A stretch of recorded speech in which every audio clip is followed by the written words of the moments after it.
আমার বর দেওরের বউকে মানে আমার দেবরানীকে দেখা মাত্রই দুধ খেতে চাইতো। আমার বর তো আমাকে খুব ভালোবাসতো, কিন্তু তা সত্ত্বেও সে আমার দেবরানীকে দেখা মাত্রই বলতো দুধ খাবো। আমার দেবরানী আমার চাইতে বয়সে 10 বছরের ছোট ছিল। সে আমার বরকে নিজের দিকে আকর্ষিত করার জন্য সব রকম পদ্ধতি প্রয়োগ করত, কিন্তু তাও আমার বর আমাকেই ভালোবাসতো। কিন্তু আমার দেবরানী যখন যা চাইতো আমার বর তাকে এনে দিত। তারপর সেদিন রাত্রিবেলা যখন বর আমার ঘুমিয়ে যাওয়ার পরে তার ঘুম না আসার বাহানা করে আমার কাছ থেকে উঠে গিয়ে বাইরের বারান্দা ঘরে টিভি দেখা শুরু করে, তার কিছুক্ষণ পরে যখন আমি বুঝতে পারি যে বর আমার পাশে নেই, তখন আমি বিছানা থেকে উঠে বাইরে এটা দেখতে যাই যে আমার বর একা কী সিনেমা দেখছে। তারপর বাইরের বারান্দা ঘরে গিয়ে দেখলাম টিভিটা চলছিল, কিন্তু আমার বর সেখানে ছিল না। বরকে সেখানে দেখতে না পেয়ে আমার মনে হয়েছিল বর যেন দেবরানীর ঘরের ভিতরে আছে, কারণ সেদিন অর্ধেক রাতে দেবরানীর ঘরের ভিতর থেকে আমার বরের আওয়াজ শুনতে পেয়েছিলাম। তারপর আমি দেবরানীর ঘরের ভিতরে যা দেখেছিলাম সেটা দেখে তো আমার চোখ দুটো কপালে উঠে গেছিল, কারণ আমার বর তখন দেবরানীর সঙ্গে যা করছিল সেটা দেখে তো আমার চোখ দুটো কপালে উঠে গেছিল। আর এই সব কিছু হয়েছিল শুধুমাত্র আমার শাশুড়ির দেওয়া 50 লক্ষ টাকার গয়নার জন্য। আমাদের পুরো পরিবারটাই নষ্ট হয়েছিল শুধুমাত্র এই টাকার জন্য। আসলে সেদিন রাত্রিবেলা আমার শাশুড়ির শরীর অনেক খারাপ ছিল, এবং উনি যখন উনার শেষ সময়ে আমার বরকে একটা বাক্স দিয়েছিলেন, সেই বাক্সটা খুলে যা দেখেছিলাম সেটা দেখে তো আমার ও বরের পায়ের তলা থেকে মাটি সরে যাওয়ার মতো অবস্থা হয়েছিল। ওই বাক্সের চাবি কিন্তু আমার শাশুড়ি সবসময় নিজের গলায় ঝুলিয়ে রাখত, এবং আমরা যখন ওই চাবির ব্যাপারে জিজ্ঞেস করতাম তখন আমার শাশুড়ি কিছু না কিছু একটা বাহানা করে কথাটাকে ঘুরিয়ে দিত। উনি কখনোই বলেননি যে উনার গলায় যে চাবিটা ছিল সেটা এই বাক্সের চাবি ছিল, এবং বাক্সটা খোলা মাত্রই আমিও বর দেখেছিলাম সেখানে হীরের অনেকগুলো গয়না ছিল। এবং শাশুড়ি নিজের শেষ সময়ে আমার বরকে বলে গেছিল যে সে যাতে তার ছোট ভাইয়ের খেয়াল রাখে, এবং ওই গয়নাটা আমাদের সবার ভবিষ্যৎ। ওই গয়নাগুলো নাকি উনি এত বছর ধরে আমাদের জন্যই সামলে রেখেছিলেন, আমরা যাতে ভবিষ্যতে কাজে লাগাতে পারি। কিন্তু ওই গয়নাগুলোর জন্য সবার মাথাটাই এইভাবে খারাপ হয়ে যাবে আমি সেটা কল্পনাও করতে পারিনি। আমার বর তো সেই গয়নাগুলোকে সামলে রেখেছিল। আমার বিয়ের 10 বছর পরে আমার দেওরের বিয়ে হয়েছিল, এবং আমার দেওরের বিয়ের কয়েক মাস পরেই আমার শাশুড়ি মারা যায়। আমার যে সময় বিয়ে হয়েছিল সেই সময় আমার বয়স ছিল 18 বছর।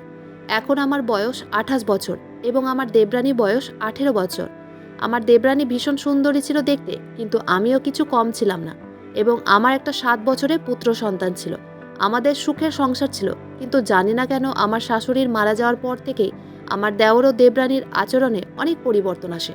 তাদেরকে দেখে তখন মনেই হতো না যে তারা সেই মানুষ ছিল আমার শাশুড়ির মারা যাওয়ার আগে যে মানুষটি তারা ছিল। শাশুড়ির মারা যাওয়ার দুঃখ আমাদের সবার ছিল, কিন্তু শাশুড়ির মারা যাওয়ার পরে বাড়ির সমস্ত ভার দাবি আমার ও বরের ঘাড়ে এসে পড়েছিল, কারণ আমি ও বর যেহেতু বাড়ির বড় ছিলাম। আমার বরেরা 2 ভাই ছিল। আমার বর একজন দায়িত্বশীল, বুদ্ধিমান পুরুষ ছিল। সে জানতো একটা সংসার কিভাবে ধরে রাখতে হয়। সে আমাকে যতটা ভালোবাসতো তার ভাইকেও ততটাই ভালোবাসতো। আমার শাশুড়ির মারা যাওয়ার সময় আমার বর শাশুড়িকে কথা দিয়েছিল যে সে বেঁচে থাকতে কোনোদিন তার ভাইকে একা ছাড়বে না, তার ভাইয়ের সবসময় সাহায্য করবে এবং তার পাশে থাকবে। এবং শাশুড়ির মারা যাওয়ার পরে কিন্তু আমার বর সেই দায়িত্বটা খুব ভালোভাবেই পালন করেছিল। সে বাড়ির সবাইকে খুশি রাখার চেষ্টা করত। এদিকে প্রত্যেক দিন রাতে বর আমাকে অনেক সময় দিত, আমাকে খুশি রাখার চেষ্টা করত। শুধু তাই নয়, আমাকে শারীরিক ও মানসিক দিক দিয়ে 2ভাবে আমার বর আমাকে ভালোবাসতো। শাশুড়ির মারা যাওয়ার পরে তো আমার বর ও আমি সব কিছু খুব ভালোভাবে সামলেছিলাম, কিন্তু একদিন সকালবেলা আমার দেওর ও দেবরানীর কাণ্ড দেখে মনে হয় যেন আমাদের মাথায় আকাশ ভেঙে পড়েছে। কারণ সেদিন সকালবেলা তারা দুজনে একে অপরের উপরে ঝাঁপিয়ে পড়েছিল। তারা দুজন তো একে অপরকেই দোষারোপ করছিল। তাদের দুজনের চিৎকার চেঁচামেচির আওয়াজ শুনে আমাদের পাড়া প্রতিবেশীরা বাড়ির সামনে জড়ো হয়েছিল। তাদের দুজনকে ওই অবস্থায় দেখে বর তাদের অনেক বোঝানোর চেষ্টা করেছিল যে তারা দুজন কিন্তু পাড়া প্রতিবেশীদের কাছে হাসির পাত্র হয়ে উঠবে যদি তারা নিজেদের ঝগড়াটা বন্ধ না করে। এমনকি আমার দেবরানী বলেছিল দেওর নাকি মদ্যপান করা শুরু করেছে, এবং সে নাকি মাঝে মধ্যেই সারা সারা রাত বাড়ির বাইরে থাকে, এমনকি সে লটারিও খেলে। এই কথাগুলো তো এর আগে আমরা কোনো দিন জানতে পারিনি। দেওরের ব্যাপারে এই কথাগুলো জেনে আমি ও বর খুবই আশ্চর্য হয়েছিলাম, কারণ শাশুড়ির মারা যাওয়ার পরে তো আমার বর অনেক টাকা খরচ করে দেওরকে তার পছন্দের ব্যবসা করে দিয়েছিল। তারপরেও কেন দেওর খারাপ পথে যেতে শুরু করেছিল? এবং আমরা তো কিছুই বুঝতে পারছিলাম না যে তাদের দুজনের মাঝে কেন এত অশান্তির সৃষ্টি হয়েছিল। সেদিন তো কোনো রকমভাবে আমার দেওর ও দেবরানীকে বুঝিয়েছিলাম। তার পরের দিন সকালবেলা আবার আমার দেবরানী ও দেওরের মধ্যে ঝামেলা শুরু হয়। আমার দেবরানী কান্নাকাটি করে বাড়ি থেকে চলে যাওয়ার কথা বলেছিল। ওই সময় আমি ও আমার বর দেবরানীকে বুঝিয়েছিলাম। সেদিন সে কান্নাকাটি করে আমাকে বলেছিল দেওর নাকি দেবরানীর সমস্ত গয়নাগাটি বিক্রি করে দিয়েছে, যেই গয়নাগুলো সে নিজের বাবার বাড়ি থেকে নিয়ে এসেছিল। আমার বর তখন দেওরকে জিজ্ঞেস করেছিল যে এই কথাটা সত্যি কিনা। তখন দেওর স্বীকার করেছিল যে সে সত্যি তার বউয়ের সমস্ত গয়না নাকি বিক্রি করে দিয়েছে এবং জুয়া খেলে সব টাকা নষ্ট করে দিয়েছে। আমার বর যখন তাকে জিজ্ঞেস করেছিল যে সে কি কারণে এইভাবে সমস্ত গয়না বিক্রি করে সেই টাকাগুলোকে নষ্ট করেছে, তখন সে আমার বরকে বলেছিল তার নাকি আরও অনেক টাকার দরকার, সে নাকি নিজের ব্যবসাকে আরও অনেক বড় করতে চায় এবং সে আমার বরের কাছে আরও 5 লক্ষ টাকা চেয়েছিল। আমি ওই সময় দেওরকে বলেছিলাম এই মুহূর্তে আমরা তাকে অত টাকা দিতে পারবো না, কারণ 1 মাস আগেই তো তার নতুন ব্যবসার জন্য আমার বর 6 লক্ষ টাকা খরচ করেছিল। ওই সময় কিন্তু আমার বর আমাকে বলেছিল কাকে কি দিতে হবে না দিতে হবে এই ব্যাপারে আমার বর বুঝে নেবে এবং সে তার ভাইকে জিজ্ঞেস করেছিল যে তার কত টাকার দরকার। আমার দেওর যখন 5 লক্ষ টাকার কথা বলেছিল তখন আমার বর তাকে ঘরের ভিতর নিয়ে গিয়ে 5 লক্ষ টাকা না দিলেও তাকে নগদ 1 লক্ষ টাকা দিয়েছিল। 1 লক্ষ টাকা হাতে পেয়ে আমার বরকে বলেছিল দাদা আপনি ওর হাতে যতই টাকা দিন ও সব কিছু নষ্ট করবে, ও জুয়া খেলে আমার সব গয়না নষ্ট করে দিয়েছে, এবার হয়তো জুয়াতে সে আমাকেও বিক্রি করে দিবে।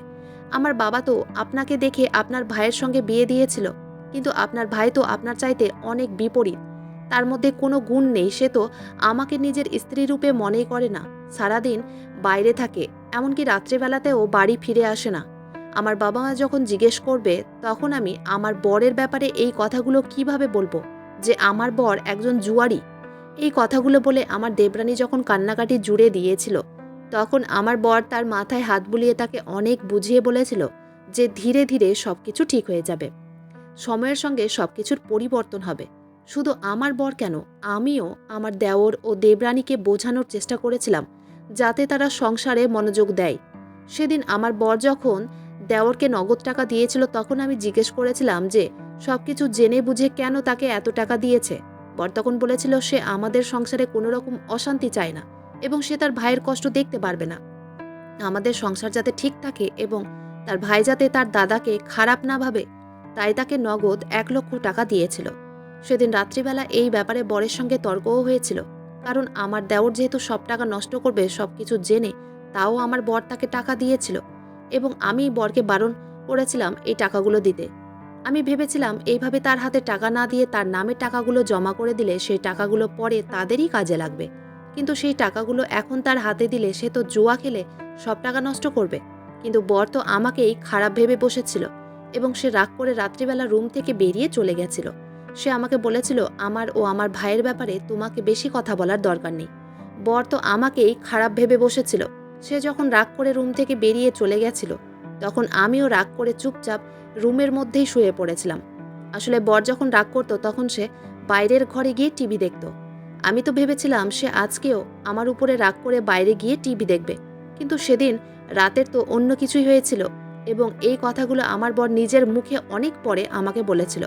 আসলে সেদিন রাত্রিবেলা যখন বর আমার উপর রাগ করে টিভি দেখতে চলে যায় তখন আমার যা নাকি একটা ছোট্ট নাইট ড্রেস পরে 1 গ্লাস দুধ নিয়ে আমার বরের জন্য এসেছিল।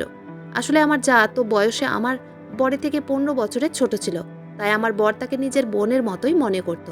আসলে আমি তো কোনোদিন স্বপ্নেও ভাবতে পারিনি যে আমার 18 বছরের যা এই রকম কিছু একটা করতে পারে। আমার যাকে বাচ্চা মেয়ে মনে করে অনেক বড় ভুল করেছিলাম। তারপর সেদিন রাত্রিবেলা আমার যা নাকি বরের পাশে বসে তাকে নিজের মনের কথা বলেছিল। সে বলেছিল আমার বাবা তো আপনাকে দেখে আপনার ভাইয়ের সঙ্গে বিয়ে দিয়েছিল। আমার বাবা ভেবেছিল আপনার ভাই আপনার মতোই একজন দায়িত্বশীল পুরুষ, কিন্তু সে তো আমাকে নিজের স্ত্রী মনেই করে না, আমার সঙ্গে ভালোবেসে দুটো কথাও বলে না। আপনি তো নিজের স্ত্রীর কত খেয়াল রাখেন, আপনি নিজের স্ত্রীকে কত ভালোবাসেন, কত কিছু জিনিস এনে দেন, কিন্তু আপনার ভাই তো আমাকে কোনো দিন কোনো জিনিস এনে দেয় না। তখন আমার বর আমার যাকে বলেছিল, তোমার যা কিছু দরকার হবে আমাকে বলবে, আমি এনে দিব, এবং আমার ভাইও ধীরে ধীরে এই সংসারে মনোযোগ দিবে। আমার ভাইয়ের বয়সও এখন খুব বেশি নয়, ধীরে ধীরে সব কিছু ঠিক হয়ে যাবে। তারপর আমার দেবরানী নাকি কাঁদতে কাঁদতে আমার বরকে জড়িয়ে ধরে বলেছিল, দাদা আমি সেই ভালোবাসাটা আপনার কাছে পেতে চাই। সে যখন হঠাৎ করে কথা বলতে বলতে আমার বরকে জড়িয়ে ধরেছিল, তখন আমার বর অনেক বেশি ভয় পেয়ে বলেছিল, মিনি তুমি এটা কি করছো? আসলে আমার দেবরানীর নাম মিনি। আমার বর তখন জোরে ধাক্কা মেরে মিনিকে নিজের থেকে দূরে সরিয়েছিল। সে আবার আমার বরকে জড়িয়ে ধরেছিল। যতবার আমার বর তাকে নিজের থেকে দূরে সরিয়েছিল, ততবার সে কান্নাকাটি করে আমার বরকে জোর জবরদস্তি জড়িয়ে ধরেছিল। এমনকি সে কান্নাকাটি করে আমার বরকে ব্ল্যাকমেল করেছিল যে আমার বর যদি তাকে স্বামীর মতো ভালোবাসা না দেয় তাহলে সে নাকি আত্মহত্যা করবে। আমার বর যখন তার কথা মানতে রাজি হয়নি, তখন সে আমার বরের চোখের সামনেই গলায় দড়ি দিয়ে নিজেকে শেষ করার চেষ্টা করেছিল, এবং আমার বর তখন বাধ্য হয়ে ভয় পেয়ে তার কথা শুনেছিল। তারপর বর আমার দেবরানীর কথা মতো সেদিন রাতে তার সঙ্গে অন্তরঙ্গও হয়েছিল। পরের দিন সকালবেলা আমি যখন বরকে জিজ্ঞেস করেছিলাম যে, তুমি রাত্রিবেলা রাগ করে ঘর থেকে বেরিয়ে কি সিনেমা দেখছিলে, বর তখন বাহান্না করে আমাকে মিথ্যে কথা বলেছিল। সেদিনের পর থেকে দেবরানী প্রত্যেক দিন রাত্রিবেলা 1 গ্লাস করে দুধ আমার বরের জন্য নিয়ে আসতো। আমি তো এটা দেখে খুব খুশি হতাম যে আমার যা নিজের দাদার মতো মনে করে আমার বরের কত খেয়াল রাখে। কিন্তু আমি তো ভাবতেও পারিনি সে তো আমার বরকে নিজের বর করার প্রচেষ্টায় ছিল। আমি তাকে ছোট মনে করে নিজের বোন ভাবতাম, কিন্তু সে তো আমার সতীন হওয়ার জন্য উঠে পড়ে লেগেছিল। এদিকে আমার দেওর তো ঠিকঠাক বাড়িতেও থাকতো না, সে সারাদিন বাইরে চড়ে বেড়াতো।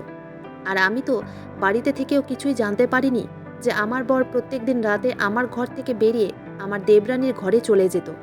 এইভাবে বেশ কিছুদিন কাটার পরে একদিন হঠাৎ করে আবার আমার দেবরানী দেওরের সঙ্গে অনেক ঝগড়া করেছিল। সেদিন মিনি বলেছিল, বৌদি আজকে আমার জন্মদিন, আর আপনার দেওরের কাছে আমি একটা শাড়ি চেয়েছিলাম।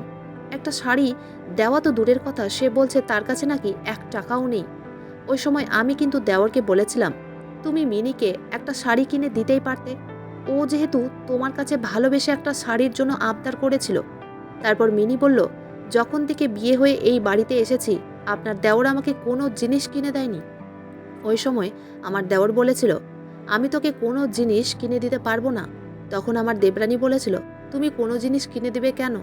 তুমি তো সারাদিন মদ খেয়ে বাইরে পড়ে থাকো। তখন আমার দেওর বলেছিল, আমার যা ইচ্ছে করবে তাই করব। তুই বাধা দেওয়ার কে? তোর ভালো না লাগলে তুই এখান থেকে যেতে পারিস। মিনি তখন কাঁদতে কাঁদতে আমাকে বলেছিল, দেখছেন তো বৌদি, আপনার দেওর আমাকে বাড়ি থেকে চলে যাওয়ার কথা বলছে। আমি আর এক মুহূর্ত এই বাড়িতে থাকবো না। অনেক সহ্য করেছি, কিন্তু আর নয়। এই বেকার লোকটা আমার জীবনটাকে নষ্ট করে দিয়েছে। এই বেকার লোকটার সঙ্গে আমি আর একটা মুহূর্ত থাকবো না। দেওর তখন অনেক রেগে মিনিকে বলেছিল, বেরিয়ে যা আমার চোখের সামনে থেকে। তোর সঙ্গে আমি আর সংসার করতে চাই না, কারণ তুই একটা লোভী মহিলা। তারপর তাদের ঝগড়া যখন আরও বেশি বেড়ে যায়, তখন দেওর আমার জায়ের গায়ে হাত তোলার জন্য যায়। ওই সময় আমার দেবরানী অনেক রেগে গিয়ে তার হাতে যে দামি দামি ফাইবারের থালাগুলো ছিল সেগুলোকে ভাঙতে শুরু করেছিল। আমি তখন আমার দেবরানীকে বলেছিলাম, তুমি নিজের রাগ এই বাসনগুলোর উপরে কেন বের করছো? বাসনগুলো রেখে দাও, বাসনগুলো অনেক দামি। তারপর দেওর যখন মিনিকে মারার জন্য তার দিকে হাত বাড়িয়েছিল, ওই সময় আমার বাধা দেওয়ার আগেই বর এসে দেওরের হাত ধরে বলেছিল, খবরদার মিনির গায়ে একদম হাত তুলবি না।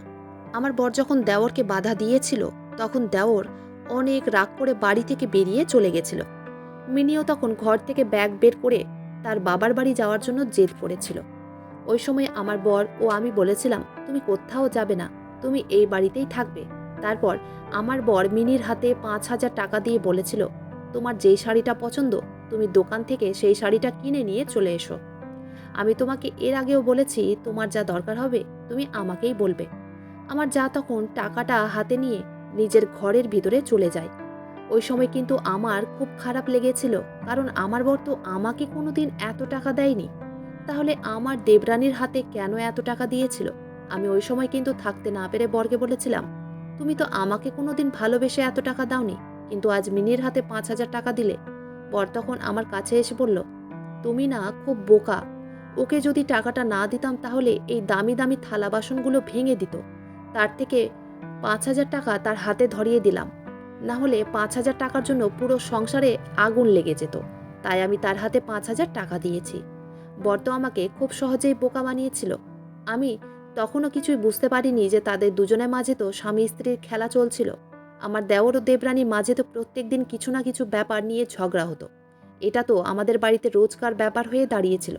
সেদিন যখন তাদের দুজনের মাঝে ঝগড়া হয়, তখন আমার দেওর আমাকে জোরে জোরে ডেকেছিল।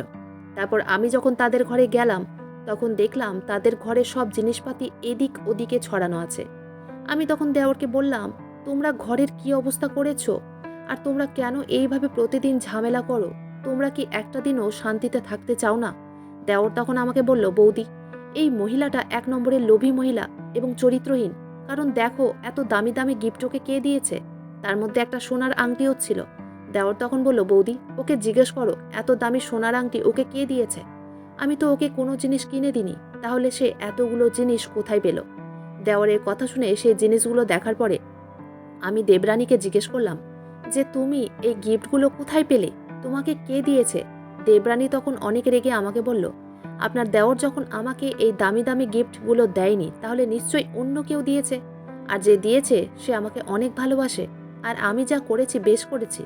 আর আপনাদের কেন বলবো যে আমাকে এই দামি দামি গিফটগুলো কে দিয়েছে? যদি আপনার দেওর আমাকে ভালোবাসা দিত, তাহলে আজ আমার এই সব করার দরকার ছিল না। দেবরানীর কথা শোনার পরে আমার দেওর অনেক রেগে আমার জায়ের হাত ধরে তাকে বাড়ি থেকে বের করতে চেয়েছিল। কারণ আমার জা তো নিজের মুখেই স্বীকার করেছিল যে তার অন্য কোনো ছেলের সঙ্গে সম্পর্ক রয়েছে। তার মানে সে পরকীয়াতে লিপ্ত ছিল, এবং এটা কিন্তু কোনো স্বামী সহ্য করতে পারবে না। এদিকে আমার বর মিনির ব্যাপারে সবকিছু জানার পরেও মিনিকে বাড়ি থেকে বের করেনি। এইভাবে বেশ কিছুদিন কাটার পরে একদিন আমার মোবাইলে একটা ভিডিও আসে। সেই ভিডিওটা দেখার পরে তো আমার মাথায় যেন আকাশ ভেঙে পড়ে। কারণ ওই ভিডিওতে আমার বর ও মিনির শারীরিক সম্পর্কের দৃশ্য ছিল। সেদিন আমার বর যখন বাড়ি ফিরে আসে, তখন আমি অনেক রেগে তাকে ভিডিওটা দেখিয়েছিলাম এবং বলেছিলাম, তোমার লজ্জা করে না তোমার নিজের ভাইয়ের বউয়ের সঙ্গে এসব নোংরামি করতে? বর তখন আমার কাছে এসে বলল, তুমি আমাকে ভুল ভেবো না, আমি তোমাকে সব কিছু বলতাম। আমি তখন বরকে বললাম, এত কিছু হয়ে যাওয়ার পরেও তুমি কিভাবে বলতে পারলে যে আমি তোমাকে ভুল ভাববো না? বর তখন আমার কাছে এসে বলল, তুমি একবার আমার কথা শোনো, তাহলে তুমি সব কিছু বুঝতে পারবে। সব কিছু নিজের চোখে দেখার পরে ওই সময় আমার বরের উপর থেকে বিশ্বাসটাই উঠে গেছিল।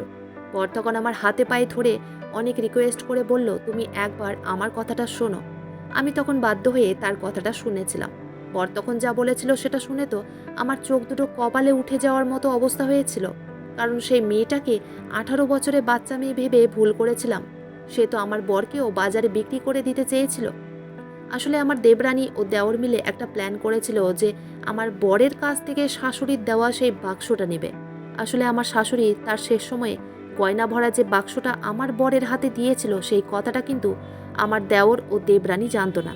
কিন্তু ওই সময় আমার দেবরানী নাকি লুকিয়ে দেখেছিল যে আমার শাশুড়ি বরের হাতে একটা বাক্স দিয়েছিল, এবং দেবরানী দেওরকে বলেছিল সে যাতে তার সঙ্গে ঝগড়া করার নাটক করে। এবং আমার দেওর তার স্ত্রীর কথা শুনে প্রত্যেকদিন ঝগড়া করার নাটক করত। এবং তাদের দুজনের ঝগড়া দেখে আমরা তো ভাবতাম তাদের দুজনের মাঝে সত্যিই দ্বন্দ্ব লেগেছে। ওদিকে দেবরানী আমার বরকে নিজের শরীর দেখিয়ে আকর্ষিত করার চেষ্টা করেছিল, কিন্তু আমার বর যখন রাজি হয়নি, তখন সে আত্মহত্যা করার হুমকি দিয়ে আমার বরকে নিজের দিকে আকর্ষিত করেছিল। এবং সে ভেবেছিল নিজের মিথ্যে ভালোবাসার জালে আমার বরকে ফাঁসিয়ে সেই গয়নার বাক্সটা আমার বরের কাছ থেকে হাতিয়ে নেবে। কিন্তু একদিন সন্ধ্যাবেলায় আমার বর যখন বাইরে থেকে বাড়ি ফিরে এসেছিল, তখন আমার দেবরানীর ঘর থেকে হাসির আওয়াজ পেয়েছিল। দেবরানী হাসির শব্দ শুনে আমার বরের মনে খটকা লেগেছিল। সেই হাসির শব্দ পেয়ে আমার বর যখন তার দরজায় কান লাগিয়ে ভেতরের কথাগুলো শোনার চেষ্টা করেছিল, তখন সে সবকিছু বুঝতে পেরেছিল যে আমার দেওর ও দেবরানী সবকিছু নাটক করছিল শুধুমাত্র আমার বরের কাছ থেকে গয়নার বাক্সটা নেওয়ার জন্য। কারণ তারা খুব ভালোভাবেই জানতো আমার বর কোনো মতেই তাদের জানাবে না যে আমার শাশুড়ি নিজের শেষ সময়ে আমার বরকে কি দিয়েছিল। আসলে আমার শাশুড়ি খুব ভালোভাবেই জানতো আমার বর একজন দায়িত্বশীল পুরুষ। তাই আমার শাশুড়ি আমার বরের হাতেই সেই গয়নার বাক্সটা দিয়েছিল। কারণ আমার শাশুড়ি তার বড় ছেলেকে বেশি বিশ্বাস করত। আমার বর তো এই সংসারটাকে ধরে রাখার জন্য অনেক চেষ্টা করেছিল। আমার বর তো তার ভাইকে অনেক ভালোবাসতো, কিন্তু তার ভাই ওই গয়নার লোভে নিজের স্ত্রীকে আমার বরের সঙ্গে সম্পর্ক করতে বলেছিল, যাতে সে গয়নার বাক্সটা আমার বরের কাছ থেকে আদায় করে নিতে পারে। আসলে তারা ভেবেছিল ওই গয়নার বাক্সটা পাওয়ার পরে এই বাড়ি ও আমাদেরকে ছেড়ে শহরে চলে যাবে। আমার বর সবকিছু জানার পরে সেদিন রাত্রিবেলা মিনিকে গয়নার বাক্সটা দিয়েছিল এবং আমার দেবরানীকে বুঝতেই দেয়নি যে আমার বর তাদের ব্যাপারে সবকিছু সত্যি কথা জেনে গেছে। মিনি তো গয়নার বাক্সটা পেয়ে খুব খুশি হয়েছিল। পরের দিন যখন আমার মোবাইলে বরের ভিডিওটি আসে, তখন আমার বর বলেছিল তারা দুজনে নাকি বাড়ি ছেড়ে চলে গেছে। বরের মুখ থেকে সবকিছু শোনার পরে আমি যখন দেবরানীর ঘরে গিয়েছিলাম, তখন সত্যি আমার দেবরানী ঘরে ছিল না। এমনকি তাদের আলমারি থেকে দেওর ও দেবরানী তাদের দুজনেরই কোনো জিনিসপাতি ছিল না, সব উধাও ছিল। আমি তো অনেক বেশি আশ্চর্য হয়েছিলাম, কারণ আমার বর তার ভাইয়ের জন্য কত কিছু করেছিল, কিন্তু তার ভাই তো 50 লক্ষ টাকার জন্য সম্পর্কটাকে নষ্ট করেছিল। আমি তখন অনেক রেগে বরকে বলেছিলাম, তুমি যখন সবকিছুই জানতে, তাহলে অত দামি গয়নার বাক্সটা তোমার ভাইয়ের বউকে কেন দিলে? বর তখন বলেছিল ওদের কাছে কোনো উপায় নেই, ওদেরকে নাকি ঘুরে ফিরে আবার আমাদের এখানেই আসতে হবে। তারপর বর বলল, দেখবে আগামী 2 দিনের মধ্যে তারা ফোন করবে আর না হয় বাড়ি ফিরে আসবে। বরের কথা মতো 2 দিন কেটে যাওয়ার পরে তারা বাড়ি ফিরে এসেছিল এবং বাড়ি ফিরে আসা মাত্রই তারা দুজন মিলে কান্নাকাটি করে আমার বরের পা ধরে বলেছিল তারা দুজন মিলে অনেক বড় ভুল করেছে। আসলে আমার বর মিনিকে যে বাক্সটা দিয়েছিল সেই বাক্সতে নকল গয়না ভরা ছিল এবং আসল গয়নার বাক্স তো আমার বর লকারে রেখেছিল, যেটার ব্যাপারে আমিও জানতাম না। তারা যখন আমার বরের পা ধরে ক্ষমা চেয়েছিল, তখন কিন্তু আমার বর তাদের ক্ষমা করেনি। আমার বর তার ভাইয়ের ভাগে যা সম্পত্তি ছিল সব দিয়েছিল এবং সম্পত্তির ভাগ বাটোয়ারা করার পরে তার ভাই ও তার ভাইয়ের বউকে বাড়ি থেকে বের করে দিয়েছিল এবং আমরা তাদের সঙ্গে আর কোনো রকম সম্পর্ক রাখিনি। আসলে আমার দেওর ও দেবরানী আগে থেকেই প্ল্যান করে রেখেছিল যে গয়নার বাক্সটা পাওয়ার পরে তারা এই গ্রাম ছেড়ে দিল্লি শহরে চলে যাবে। সবকিছু মিটমাট হয়ে যাওয়ার পরে ভেবেছিলাম আমিও বরকে ছেড়ে বাবার বাড়ি চলে যাব, কিন্তু যা হওয়ার তা তো হয়েই গেছিল। আর আমার মতে এতে আমার বরের কোনো দোষ ছিল না।